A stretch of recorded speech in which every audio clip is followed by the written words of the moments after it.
Rádio Novelo. Bem-vindo ao Rádio Novelo Apresenta. Eu sou a Branca Viana. A gente aqui no Novelo tem uma questão quando se trata de datas comemorativas em geral e o carnaval em particular. Falar sobre o assunto ou não falar? Chover no molhado ou fingir que não está acontecendo? Ainda tem um agravante que é o seguinte: em feriado, ou sempre que a gente sai da rotina, costuma ficar um pouco atrasado nos podcasts. Acontece nas melhores famílias, a gente entende. Daí, isso significa que se a gente faz um episódio de Natal, de Carnaval, ou o que seja, as chances são boas que você só vai acabar escutando nos dias de ressaca, seja de bebida, seja de Chester. Então, esse ano, a gente resolveu dar um balão nessa questão toda. Essa semana tem 2 histórias de fim de festa. Gente varrendo purpurina, com as luzes acesas, vendo o tamanho do estrago. A gente ficou contente com essa solução. Desse jeito, vai servir para o pré-carnaval, para o durante e para o depois. A primeira história de hoje termina na luz do dia, mas começa num beco escuro. Quem vai contar essa, logo depois de um intervalo curtinho, é a Flora Thomson DeVoe.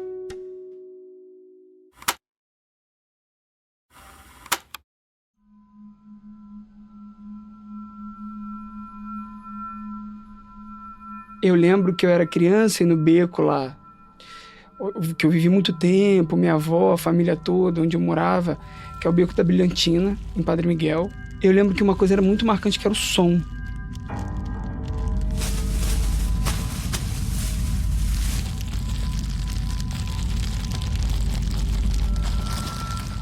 No asfalto fazia barulho, e o beco pequeno também fazia barulho nas paredes, assim, né, de chapisco. Então eu lembro do som, que era mais ou menos...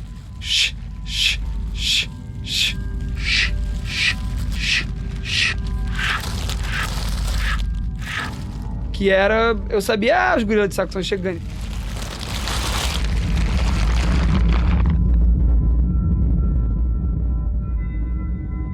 Quando eu sentei pra escrever, teve uma hora que eu pensei: isso aqui é uma história de terror.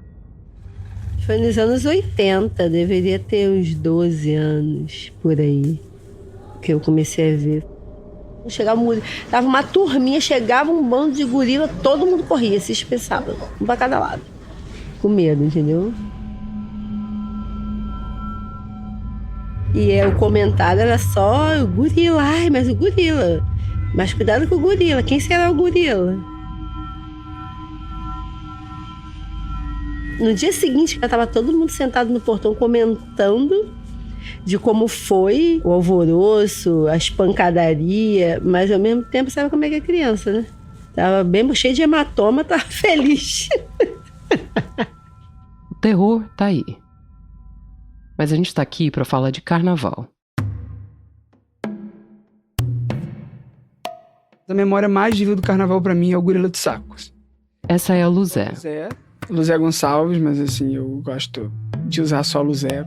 A Luzé é uma artista que joga nas 11. Às vezes eu tô no teatro, é um jogo rápido das coisas. Ela dança desde a adolescência e tem um pé no mundo do carnaval, com um pai que trabalha de aderecista de escola de samba. Eu cheguei até quase a fazer fisioterapia, aliás, inclusive. Eu chamei a Luzé pra conversar por causa de um filme que ela fez, junto com a Juliana. Meu nome é Juliana Gonçalves. Apesar do Gonçalves, a gente é só uma coincidência. O filme que elas dirigiram juntas é de 2024 e se chama Mandinga de Gorila. As outras vozes que você vai ouvir, além delas duas, são depoimentos desse filme. E dá pra dizer que uma das estrelas dele é essa figura dos carnavais da infância da Luzé, o gorila de saco. Não é uma figura que você vê no Carnaval do Asfalto, que é como se chama, né? Mas eu acho que o gorila, ele é desconhecido para a própria cidade do Rio. Eu sou da zona norte do Rio, de um bairro que tem muito Clóvis, e eu não conhecia o gorila de saco, por exemplo.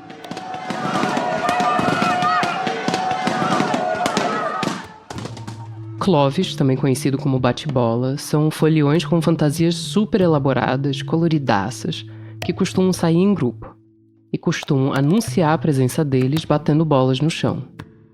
Talvez conheça bate-bola, mas eu vou supor aqui que você, assim como eu, assim como a Juliana antes de conhecer a Luzé, não faz a menor ideia do que está por trás dessa combinação de palavras. Gorila de saco.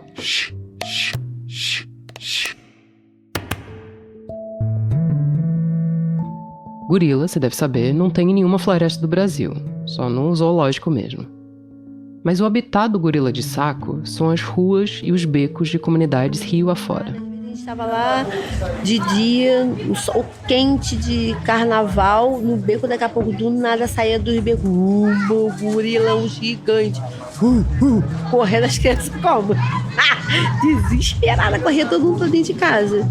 Eu lembro de a gente pular um muro de uma vizinha e a vizinha botar a gente pra fora, assim. Porque eles batiam real, assim. Era uma brincadeira que, pensando historicamente, tem muito a ver com o início do carnaval, né? O intrudo. Lá no início do carnaval, de rua, na história do Brasil, aquela coisa de bate, quebra, faz pegadinha, joga sujeira no outro. O gorila de saco, ele tem isso, assim. Ele vai pra bater, ele vai pra assustar mesmo.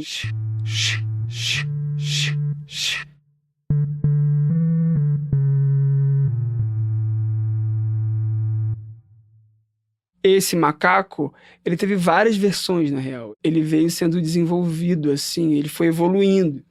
No começo ele era feito com um saco de estopa, de batata, passou pro saco de nylon, e aí chegou no jornal, e aí chegou no saco. Saco, no caso, saco plástico. Tem gente que conhece o bicho como o gorila de sacola, ou de bolsa, ou só macaco. Pensa numa figura grande, com tiras de saco de estopa, ou de nylon, ou de jornal, ou de plástico, cobrindo o corpo inteiro. Fitinhas penduradas dos braços, do peito, das pernas. E uma máscara de macaco no lugar da cara. Saco, assim, a pessoa quando tá no gorila de saco, ela fica com 3 metros, porque vira um puff gigante de saco plástico, a coisa fica muito grande. Tem uma galera que faz com um saco mais curto e fica um pompom, assim. Fica tipo um ursão fofo.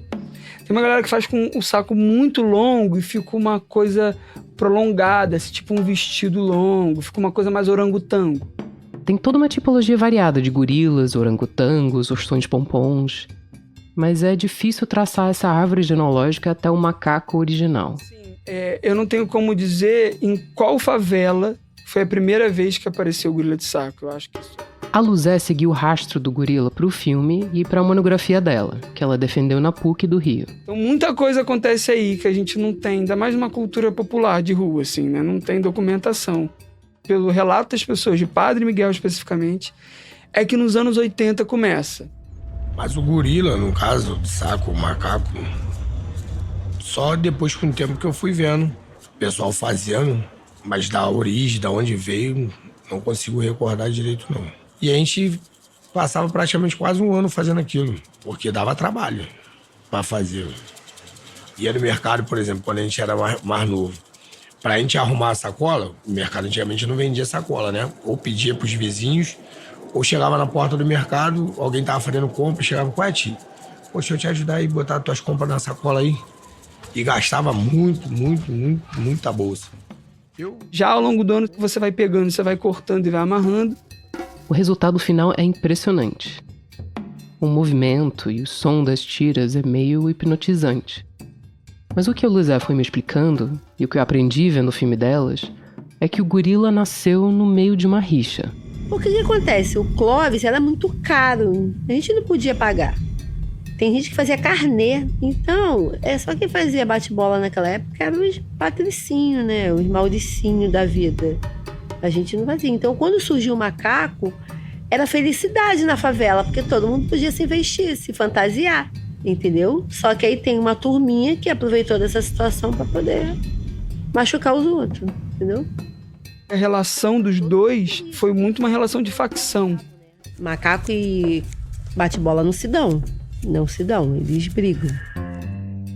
Tem episódios, minha mãe fala que ali por perto, o Padre Miguel, ela já viu grupos se encontrarem, acontecer de bate-bola, e o Clóvis e o gorila de saco se encontram num coreto, fica tenso.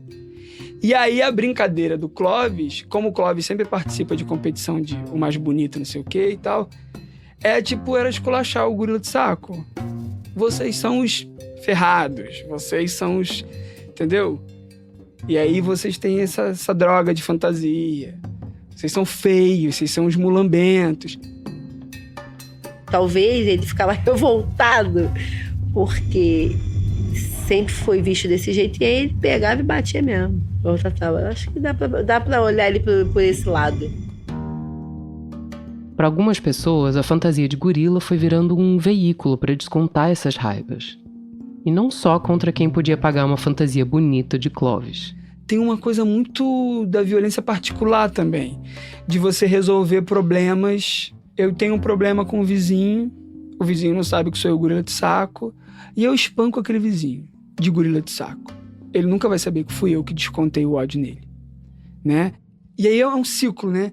Assim, a filha chegou em casa toda marcada porque foi espancada no coreto tal pelos gorilas, e aí a mãe fica revoltada, o pai fica revoltado, e nessa, óbvio, comunidade, você vai descobrir em algum momento. Aí descobre quem é. Aí essa mãe de 40 e poucos anos, 50, mãe, dona de casa, ela pega o gorila do filho, entendeu? Que já é mais velho, se veste, ela vai lá e arrebenta, e bate, e violenta essa pessoa como vingança do que fez com a filha dela. Quando eu vou entrevistar, eu vou descobrindo pessoas que eu jamais imaginei que tinham vestido gorila de saco. E a pessoa fala assim, vesti e fiz isso. Eu tive que vestir nesse dia. A gente tem até uma confissão no filme sobre isso. Eu não vou citar nome, né, para não vir ao caso se eu falar o nome das pessoas. Mas teve uma pessoa que a minha intenção, quando eu fiz o gorila nesse ano, foi só pegar essa pessoa. E eu peguei essa pessoa. Mas peguei mesmo com vontade, porque eu tava com raiva, bati muito. Sei que é errado, mas eu bati com raiva mesmo, para não poder falar mais besteira. E no final de tudo, eu ainda tirei a máscara, para ver que era eu que tava batendo com raiva mesmo. Então tem várias histórias, que são histórias meio chocantes, mas que as pessoas não contam, né? Minha avó vai contar pra mim, a vizinha contou pra mim, porque eu nasci lá, não sei o quê. Por exemplo, o filme, ele só foi filmado porque eu era uma das diretoras, assim. Eu tive que ir lá dentro, falar com todo mundo. Pelo que a Luzé e a Juliana comentaram, foi bem importante pedir licença para todo mundo estar na mesma página antes de sair filmando com os gorilas na rua. Tem um take que não entrou no filme. Do lado da estação de trem de Padre Miguel tem um CIEP, que é uma escola pública, né, aqui do Rio. E a gente organizou com a escola que a gente queria muito colocar a câmera lá no alto da estação, porque são muitas escadas, né? E o gorila andando naquele pátio ali da escola. A gente achou de noite, que seria... né? De completamente escuro. Sim. E aí, como somos duas diretoras, a Luzé foi lá pro alto da escada com a câmera para poder guiar, né, a galera que tava ali na fotografia e tal. E eu fui pro CIEP com a pessoa que tava vestindo o gorila para dirigir ele ali embaixo. E aí é interessante porque a dinâmica que eu combinei com ele ali embaixo era que ele ia fazer esses movimentos de ir e vir. E para eu ajudar ele a dirigir, eu tava num paralelo com ele, fazendo igual esse movimento de ir e vir e estimulando ele. Mexe o braço, mexe a perna, não sei o que e tal, em comunicação com a Luzé. E aí tem um ponto de mototáxi do lado dessa escola. De alguma maneira, a memória da violência é tão presente com relação ao gorila de saco que eles fizeram a leitura que eu estava tentando sair da escola e o gorila de saco estava me cercando. O ponto de mototáxi parou. Eles pararam, eles começaram a gritar: qual é, colega? Você tá precisando de ajuda? Qual é, colega? Que ajuda lá o gorila, entra lá na escola. E aí eles começaram a vir em direção à escola e aí eu falei: tira a máscara agora. O rapaz tirou a máscara e eu comecei a levantar o braço. Falei: não, é um filme, pelo amor de Deus. Pô, colega, desculpa atrapalhar o filme. Até chegar nesse ponto, foi uns momentos de tensão. Porque, assim, a memória tá viva. A memória da violência tá viva. O gorila se popularizou e ficou associado com um momento particularmente ruim para muitas comunidades. As facções brigavam muito e tinham umas fronteiras, tipo, você que é desse lado não pode passar pra esse. E aí o gorila de saco fica como meio o bode expiatório, sabe, assim? Foi usado pra invadir território. E aí daí pra frente foi só violência. E aí o gorila a gente acabou tendo medo, muito medo, pavor deles, entendeu? Eu, inclusive, sempre quis ter um gorila de saco. É uma coisa que te dá muito medo, é uma coisa que tinha toque de violência, mas você também quer ser. O gorila tem uma coisa de poder, assim, eu cheguei, todo mundo sabe que eu cheguei. Tem uma beleza, também achava bonito esse som. Quando a Luzé entrou na adolescência, no começo dos anos 2010, o gorila estava bem em baixa. O que acontece? Para não ter mais problemas, eles proibiram de entrar na favela também por causa... Não foi só o gorila que foi proibido. Máscaras em geral foram vetadas. E o gorila nem foi formalmente proibido em todos os lugares, pelo que a Luzé levantou. Mas ele foi perdendo espaço. Perdendo seu habitat, dá pra dizer. Eu penso assim, é meio preocupante porque você não pode usar mais a máscara em comunidade. Beleza, até então você tá sabendo quem é que tá ali. Mas sabe o que passa na cabeça dos outros? A gente não sabe o que passa na cabeça das pessoas. Então eu hoje em dia, nem vontade de botar isso eu tenho mais. Não sei se o gorila nasce bom. Mas nessa história, ele definitivamente foi corrompido pelo homem. As pessoas se perderam, o gorila de saco se perdeu, e aí a brincadeira teve que parar. É engraçado porque eu me lembro de chegar carnaval, o gorila não ter lá no beco, não passar, e eu ficar com uma sensação que eu queria ser aterrorizada. Não passa pelo racional, gente. Mas eu ficava tipo, cadê o barulho? Cadê o negócio? Eu acho que eu cresci com esse gorila de saco que eu nunca tive. Eu acho que foi isso. E aí agora eu tô conseguindo ter o gorila de saco. A Luzé começou a abraçar o gorila de saco há alguns anos, lá por 2021. Ela começou a interrogar esse personagem, vendo semelhanças com figuras como o orixá Omolu, por exemplo, que dança completamente coberta de palha. A Luzé me recontou o Itã, um mito do candomblé, que parece um pouco uma pré-história do gorila de saco. Tem um Itã de Ansan que conta o seguinte, que ela se reunia debaixo de uma árvore com outras mulheres. E com o macaco de estimação dela, ela passava pela aldeia assustando os homens. Eu li pelo menos uma versão da história em que diz que o macaco estava todo coberto de tiras de tecido. Os homens ficaram tão assustados e horrorizados, elas tacavam terror mesmo com esse macaquinho de estimação, que tiveram que chamar Ogum. E a Ogum proibiu a brincadeira. Então elas não puderam mais fazer isso. Puxando o fio, a Luzé chegou mais longe ainda. Eu encontro muitas semelhanças entre o gorila de saco e o Cancurã. O Cancurã é uma figura da cultura mandinka, da Gâmbia. Um guardião da floresta que aparece todo coberto de fibras naturais. O Cancurã, ele é uma figura que ele atua principalmente no período de circuncisão dos jovens, ali dos 13 aos 15 anos. Eles ficam 3 meses recolhidos e quando eles voltam para a aldeia, né, eles vão aprendendo coisas nesses 3 meses para voltarem prontos como adultos para a aldeia. E quem traz eles de volta é o Cancurã. O Cancurã vem trazendo eles. Entre Omolus e Cancurãs e macaquinhos aterrorizantes, a Luzé e o pessoal do filme desenvolveram um novo personagem.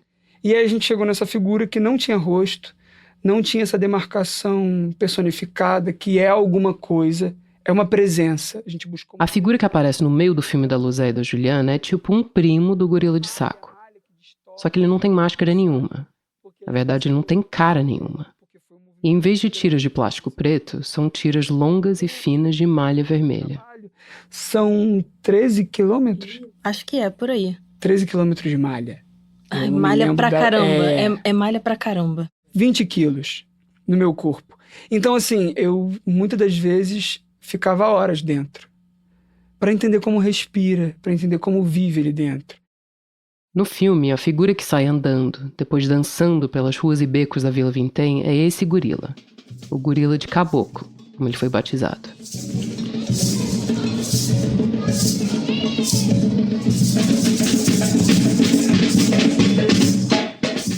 O gorila de saco, daquele saco de lixo preto tradicional, ele aparece no começo e no final do filme, só encarando a câmera e respirando. Ele parece meio enjaulado, preso no lugar. Mas em 2024 ele pôde sair para passear um pouco. No começo do ano, o pessoal do Mandinga de Gorila montou um folguedo, tipo um desfile, na própria Vila Vintém. Então a gente fez o cortejo todo e no final era tipo moradores há 30 anos eu não vejo uma folia, finalmente essa favela voltou a ter folia. Era um arco-íris de gorilas na rua. Estavam sem máscara. Então, coloridos e sem máscara, tentando resgatar o gorila de saco. Assim, tinha verde, tinha rosa, tinha lilás, tinha uns que eram 2 cores, verde e branco, em homenagem à mocidade. É como se fosse um primeiro passo na reabilitação. Então, todo um trabalho de olha o gorila de saco como personagem de uma folia. Estamos sem máscara, somos nós, moradores, e vamos distribuir doces, sabe? Assim. Depois disso, teve uma exposição no Centro Cultural Futuros, Arte e Tecnologia, com as 2 fantasias de gorila e uma mostra do filme. Né? Assim, o fato que a Luzé falou de levar o gorila de saco pro museu, a galera que participou do filme, que foi ver, uma das reações que eles tiveram foi rir. Porque... essa coisa de saco que a gente fazia... Nossa! É saco plástico amarrado, não importa. As pessoas fazem há anos, é cultura popular. Vamos também botar no museu. Várias pessoas tinham a reação de eu nunca tinha visto. Eu não sabia que isso existia. Da mesma forma como aquelas caravanas de crianças, né? Assim, formação de público, galera de escola pública e tudo mais. E a garotada, tipo, eu tô fazendo o meu. Eu voltei a fazer o meu, também faço e tal, não sei o quê. E aí eu cheguei a comentar com a Juliana e falei, acho que a galera tá se preparando pra voltar, carnaval, o gorila de saco vai voltar com tudo. E não deu outra.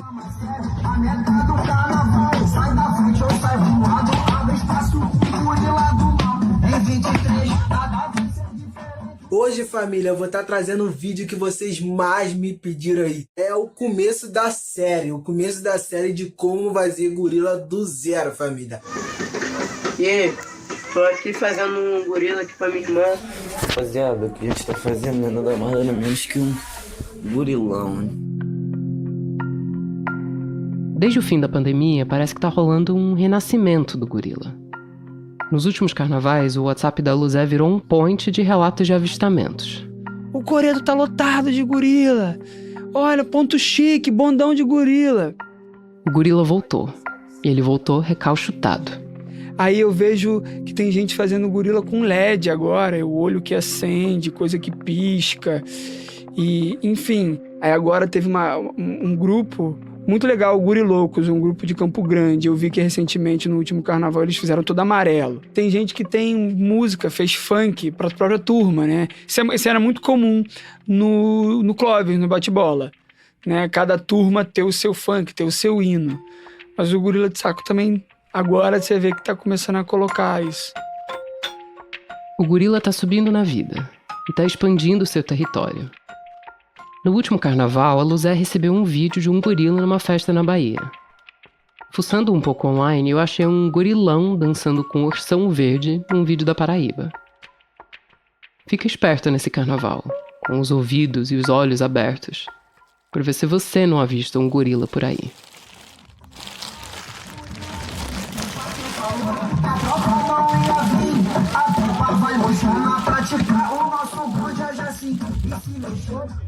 Essa reportagem foi produzida pela Flora Thomson Devô.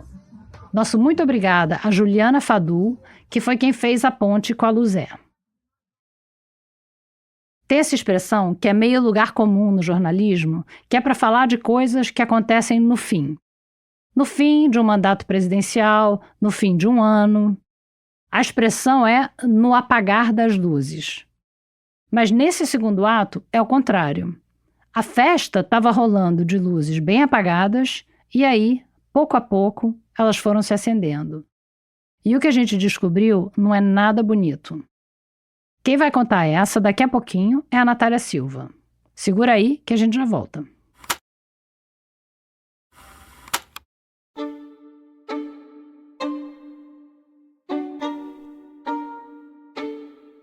Em 1976 foi um ano que começou tarde. 1º de janeiro não sumiu do calendário, mas a data do Ano Novo Oficial do Brasil, o Carnaval, caiu lá em março, igual esse ano. Então, brasileiramente, essa história aqui começa nesse limbo. Começou, mas não começou. E para um ano que ainda não tinha engatado, aquela sexta-feira, o dia 20 de fevereiro de 1976, foi bem movimentada. Onde o senhor estava naquela tarde? Olha, Eu me lembro e tenho a maior satisfação porque eu fui preso 2 vezes no meu local de trabalho.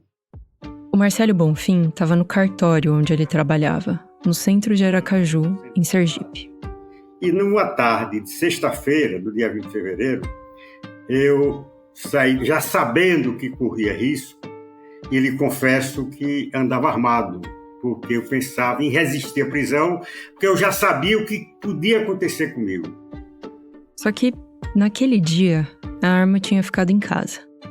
O filho dele estava doente, a esposa teve que levar ele para o hospital, e na correria, o revólver ficou para trás. E aí, quando saí da porta para fumar, 2 figuras se aproximaram e disseram: o senhor está preso. Não reaja, porque nós sabemos onde está seu filho e sua mulher. Aí ele já foi me algemando, encapuzando, botam tipo uma borracha nos olhos e um capuz. Me botaram dentro do carro, algemado, e passaram 1 hora rodando a cidade de Aracaju. Naquele dia, em outros cantos de Aracaju, essa mesma cena ia se repetir outras 7 vezes. E nos dias seguintes, outras 17. O destino de todos eles, 24 homens no total, ia ser o mesmo. O 28º Batalhão de Caçadores. Foi assim que começou a Operação Cajueiro. A Operação Cajueiro aqui em Sergipe, ela é bastante conhecida. E eu, de São Paulo, nunca tinha ouvido falar. Mas meu CEP não é álibi. Eu sou nascida em São Paulo. Tanto que quem me contou a história do Cajueiro foi uma paulista. Eu sou Andréa De Pieri, trabalho como professora no curso de Direito da Universidade Federal de Sergipe, e mais especificamente entre 2015 e 2019, eu coordenei o trabalho de pesquisa da Comissão Estadual da Verdade, aqui no estado de Sergipe. No relatório que foi resultado desse trabalho que a Andréa coordenou junto com o Gilson Reis, tem um capítulo à parte para a Operação Cajueiro, que é conhecida em Sergipe porque aconteceu lá, mas não só. A ditadura militar brasileira começou em 64, 1º de abril de 1964, para ser mais específica. Começou com um golpe e, com o passar do tempo, o regime foi endurecendo e os militares foram ficando mais e mais violentos. O auge da repressão no país foi entre os anos de 1969 e 1973. Tinha tido prisão, tinha tido perseguição, e não tinha havido tortura até então. Só que até aquele começo de 76, Sergipe não tinha registrado nenhum caso de tortura sob o regime militar, nem no período mais brabo da ditadura. E é por isso que essa operação é tão emblemática. Então, a Operação Cajueiro, ela é uma sequência de operações. Tipo assim, operações seria assim, o finalzinho da festa, sabe? Para garantir a transição sob controle completo do Estado. Era o finalzinho da festa dos militares. Deixa eu te explicar o que estava acontecendo nessa época. As luzes do salão começaram a acender em 1973, quando a economia do Brasil entrou em crise. A vida piorou e a oposição ao regime começou a crescer. E 74 era ano de eleição. Nessa época, o presidente e os prefeitos das capitais eram eleitos indiretamente, pelo voto dos congressistas e de representantes das assembleias legislativas dos estados. Os outros prefeitos, deputados, senadores e vereadores já eram eleitos pelo voto direto. E essa eleição de 74, que aconteceu em janeiro, foi um ponto de inflexão para o regime militar.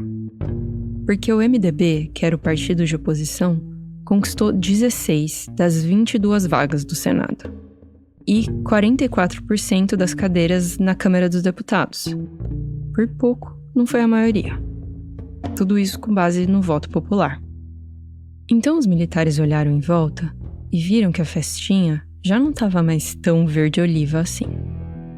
Em março, o presidente eleito indiretamente, o general Ernesto Geisel, tomou posse, anunciando que ia começar um processo de abertura política lenta, gradual e segura. Guarda essa palavra.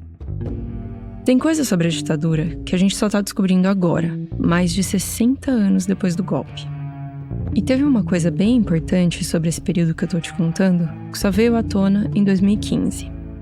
É um documento em inglês, um memorando enviado em abril de 1974 ao então secretário de Estado americano, o Henry Kissinger. Era um documento secreto. O sigilo foi suspenso em 2015 por uma política do governo americano de abrir os arquivos de tempos em tempos. O título basta para você entender. Abre aspas. Decisão do presidente brasileiro Ernesto Geisel de continuar a execução sumária de subversivos perigosos sob certas condições. Fecha aspas. Mas por que essa preocupação do Geisel? A distensão política. O Ernesto Geisel, o presidente da abertura política lenta, gradual e segura. Antes de entregar o país de volta para os civis, o que parecia que não ia demorar muito para ter que acontecer, os militares decidiram que tinham que botar fim nos inimigos, para deixar o país bem seguro, né? Já tinham matado Marighella, já tinham matado Carlos Lamarca, já tinham destruído todas as organizações, já tinham matado militantes do PCB, mas o PCB continuava organizado no país e na resistência. Então precisava destruir. O PCB é o Partido Comunista Brasileiro, que estava na ilegalidade desde os anos 40. Então, quando Marcelo entrou, nos anos 60, o partido já estava na clandestinidade fazia tempo. E ele entrou meio por acaso. Em 61, quando o presidente Jânio Quadros renunciou, teve uma manifestação em Aracaju. O Marcelo ainda era moleque nessa época, tinha 17 anos. E eu saí do trabalho e fui direto para o colégio. Quando cheguei lá no colégio, os estudantes todos na porta. Eu não entendia de nada. Pensei, o que é isso? Aí começaram a me explicar, tal, e aí eu comecei a entender. E a partir desse ato, eu comecei a procurar saber as coisas, procurei, né? E aí fui encontrando companheiros, amigos, e virei militante do Partido Comunista em 61. Quer dizer, em 64, o Marcelo virou inimigo do regime. E aí, depois dele ser preso 2 vezes, o PCB achou que era melhor ele passar um tempo fora do Brasil. E quando que o senhor viajou para a União Soviética? Viajei em 66. Então, nos anos mais difíceis da ditadura, eles se recolheram, ficaram clandestinos, assim. E quanto tempo você ficou lá? Quase 3 anos. Realmente, eu assisti, vi, conheci a construção das bases técnicas e materiais para a construção do socialismo. Mas faltou uma coisa que eu chamo da parte espiritual. O que é essa parte espiritual que eu chamo? A liberdade e a democracia que não existia. Era a ditadura do proletariado. Mas aí voltei, né? Já não acreditando mais. Quando Marcelo voltou para o Brasil, ele já não estava mais acreditando no comunismo. Mas ele ainda estava na lista de inimigos dos militares. Só que ele não estava no topo da lista. Naquela altura, os que estavam no topo já tinham sido mortos ou presos ou continuavam no exílio. E os que estavam mais para o fim da lista estavam começando a se mexer. Ao anúncio de início de um processo de transição, eles estariam se infiltrando no MDB. Eles estavam mesmo se infiltrando no MDB. Mas, claro, todo mundo que era de esquerda naquela época teve que se filiar ao PMDB até para ter uma atividade legal, né? E o PMDB, na época, sabia disso. É tanto que nós organizamos dentro do PMDB, eu estou de cabelo branco, velho, mas organizamos dentro do PMDB a ala jovem do PMDB, com estudantes secundaristas, com estudantes universitários. Fizemos a ala jovem. O Marcelo Bonfim, ele é o principal réu do processo da Operação Cajueiro, né? Quando você pega o processo é Marcelo Bonfim e outros. Ele é nominalmente o primeiro acusado. Marcelo Bonfim e outros. 24 pessoas no total. Entre militantes do PCB, membros da ala jovem do MDB, ferroviários e alguns trabalhadores do campo. Tem uma cena em que eles descrevem que eles estão num boteco e um passa de carro e diz: "Tá sabendo de fulano?" fulano desapareceu, peraí, fulano também. Ou seja, os que não foram presos começam a se dar conta que as pessoas tinham sumido. Um por um, em cantos diferentes da cidade, eles foram sequestrados e enfiados dentro de um carro, sem saber para onde estavam indo e por quê. E eu não entrei no 28 sabendo que estava entrando no quartel do 28. Como nenhum dos companheiros, só teve um que entrou vendo o portão principal do quartel. Os outros não entraram vendo porque estava todo mundo algemado e com os olhos vedados. Vendados com uma borracha. E era uma borracha apertada, assim? Apertada.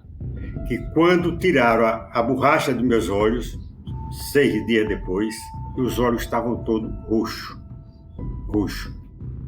A tortura começou aí. Os olhos vendados com uma borracha parecida com a câmara de um pneu de bicicleta. Tinha uma para cada um dos 24 pares de olhos e um macacão para cada preso. Qualquer um, vendo tudo aquilo, mesmo sem todas essas informações que a gente tem hoje, ia entender que era uma operação planejada. Então, sim, eles prepararam isso, eles prepararam os macacões, eles prepararam as vendas, eles mandaram todo mundo ir para casa para que essa equipe de fora viesse e assumisse o comando do espaço físico. Os presos perceberam que tinham militares de outros lugares do país envolvidos na operação pelo sotaque, da Bahia, do Rio de Janeiro. E o comandante do 28BC, o batalhão onde eles foram presos, estava afastado. Quem coordenou o trabalho foi o general Adir Fiuza de Castro. Ninguém defendeu o uso da tortura de forma tão explícita como esse general Fiuza de Castro. Difícil dizer quem defendeu mais a tortura no Brasil, porque a briga é boa. Mas pelo depoimento que o general Fiuza deu para um livro sobre a repressão na ditadura militar, eu diria que ele está no páreo.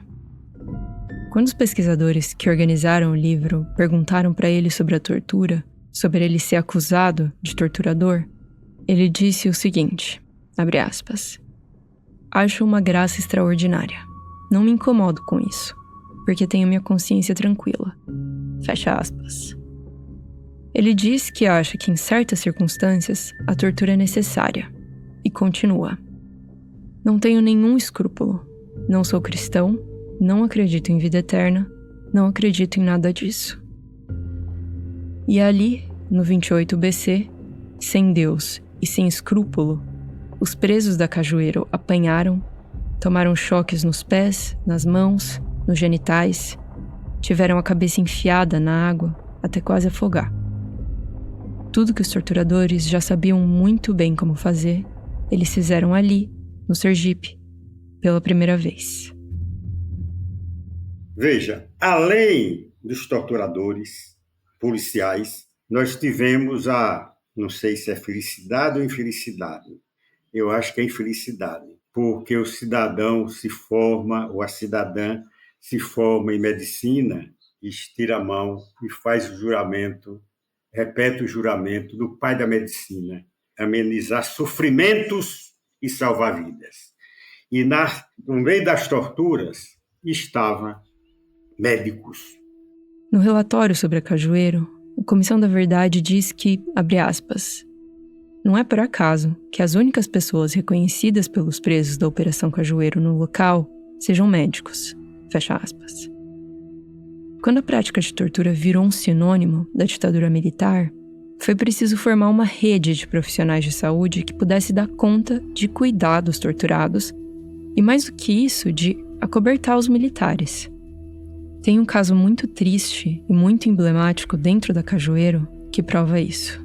Por exemplo, no processo crime, tem um laudo de corpo de delito que diz que o seu Milton não teve lesão permanente.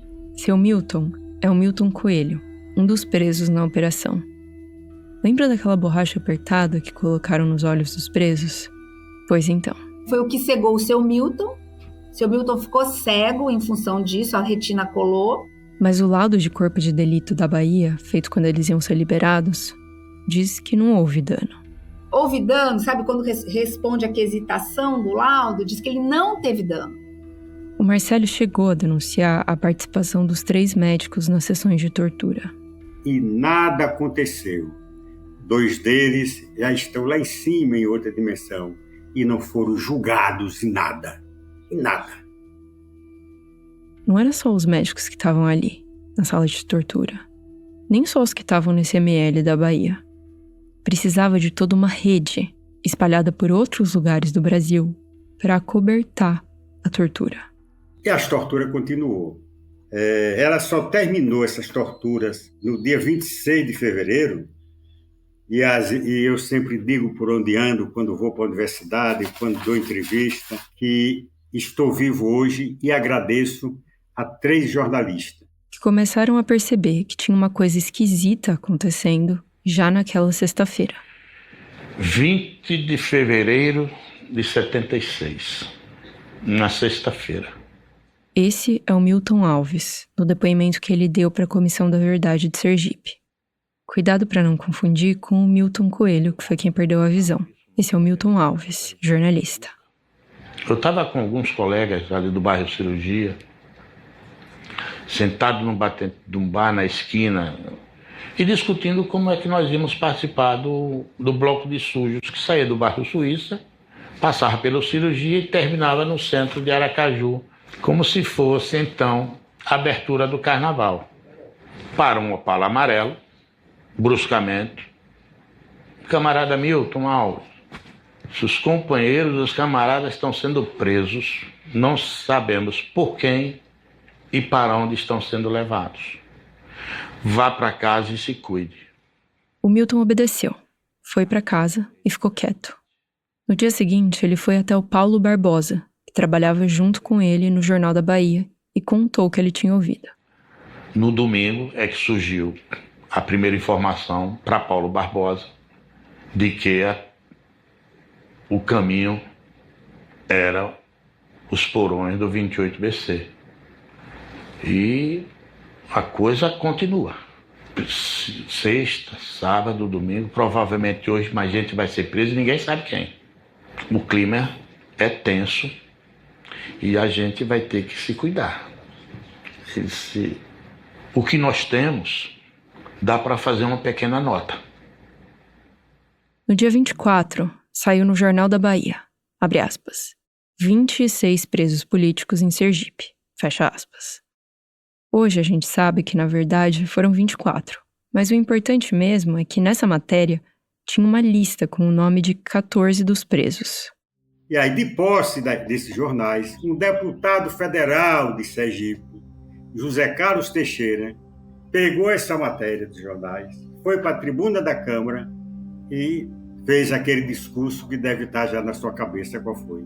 Responsabilizou o governo, os generais, pelo que viesse a ocorrer com os seguintes sergipanos. Então, é a partir da nota que o comando começa a ficar preocupado com a Operação Cajueiro. Então, aí a gente achou um outro arquivo SMI, que são as trocas de telegrama e a preocupação dos militares relativamente à exposição que a operação estava tendo, que não era esperado que tivesse. Conclusão, o general Fiuza de Castro, que era o comandante dessa operação, veio correndo para Sergipe, deve ter dado esporro, e aí mandou liberar todo mundo. Liberar, se entende. Botar de novo todo mundo dentro do carro, encapuzado, né? Eu, por exemplo, rodei um tempão no entorno do quartel do 28 e depois subiu e fica no alto. E quando chegou na porta do quartel, tiraram, né, a borracha, tiraram a máscara, tiraram as algemas. E uma voz conhecida, que era do torturador, Major Ribeiro do Exército, pela voz eu reconheci. Ele falou de forma educada, né? Senhor Marcelo, o senhor está sendo entregue ao Exército Brasileiro, ao 28 Batalhão de Caçadores. Eu já sabia que estava no 28, porque o quartel do 28 fica num alto e na rua de Avenida Rio de Janeiro ficava a Estação da Leste. E os trens chegavam, apitavam, deu para eu ouvir. O lugar era o mesmo, mas o comportamento não. A tortura parou.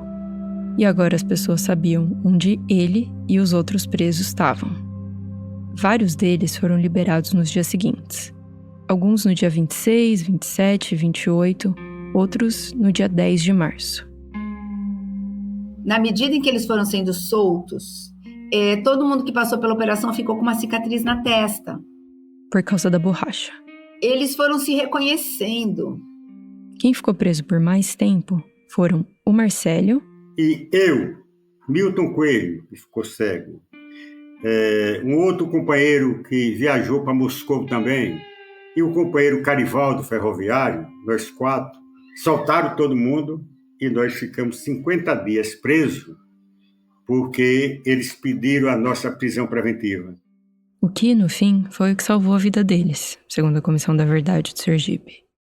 Eles apontam o trabalho do Paulo Barbosa, que inclusive dá nome à comissão, do Milton Alves, que você escutou, e do José Carlos Montavão, que também era correspondente, como o motivo desse desfecho. Os militares bem que tentaram abafar a operação. Acharam que os jornalistas, assim como todo mundo, iam estar mais preocupados com o carnaval. Ironicamente, foi organizando a folia, reunidos no bar, que eles perceberam o que estava acontecendo, quem estava faltando. Pode até parecer, mas carnaval não é só bagunça. Depois de 50 dias, o Marcélio e os companheiros dele foram soltos. Em março de 1979, o STM absolveu o Marcélio e os outros do crime de subversão por unanimidade. E com o reconhecimento do Estado de que eles estavam sendo absolvidos porque a prova tinha sido obtida mediante tortura. Então, a Operação Cajueiro, ela gera uma sentença que reconhece que o Estado brasileiro havia praticado tortura. Só que, em 28 de agosto do mesmo ano, de 79, a ditadura sancionou uma lei, a Lei de Anistia, que perdoou todos os crimes políticos entre 2 de setembro de 1961 e 15 de agosto de 1979. Essa anistia de 79 precisa ser rasgada e se fazer um outro decreto de uma outra anistia, porque essa anistia de 79 anistiou os torturadores, anistiou quem assassinou e anistiou relativamente aqueles que foram punidos e presos. Né? Quer dizer, essa anistia não vale nada. Mesmo anistiados, os militares envolvidos na Cajueiro não prestaram depoimento na Comissão da Verdade. O Exército Brasileiro se negou a passar os contatos deles. No relatório feito pelo Exército no fim da operação, os militares afirmam que nenhuma declaração deveria ser prestada a qualquer órgão de imprensa, que o comandante decidiu pelo silêncio total. Eles admitem que os militantes do PCB em Sergipe não estavam lá tão articulados, então claramente eles não eram subversivos tão perigosos assim. E sabe qual foi a única lição que os militares tiraram da Operação Cajueiro? Que usar as vendas de borracha não foi uma boa ideia, por causa das cicatrizes que ficaram no nariz dos presos. A lição aprendida foi não deixar para trás nenhum rastro, pois eles deixaram, e muitos.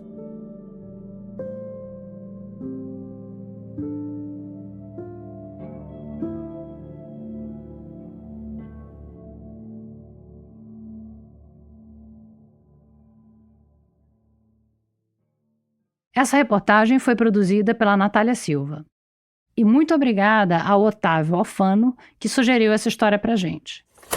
A gente volta já já.